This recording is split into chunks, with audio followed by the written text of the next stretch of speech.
خبر خوش برای دختر خانم هایی که علاقمند آموزش در خارج از کشور هستند.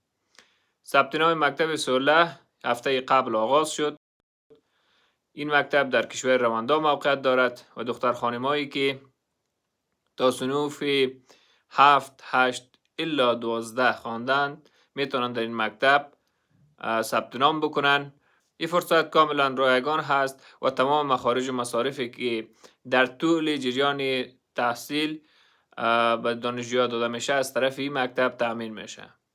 آخرین مهلت ثبت نام این فرصت 15 جون 2026 هست و در سپتامبر 2026 نتایج امتحانات یا شارلیستی این فرصت اعلان میشه.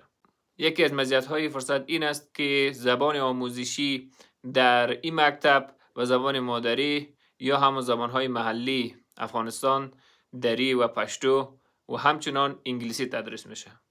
این فرصت صرف برای دخترهای افغان که محروم از تحصیل هستند می باشد. شما که علاقمند این فرصت هستین میتونین همین حالا ثبت نام بکنین و جزئیات بیشتر را در لینکی که در کامنت گذاشته میشه میتونین بیننده باشین. برای فرصت های دیگر ما را تعقیب بکنید.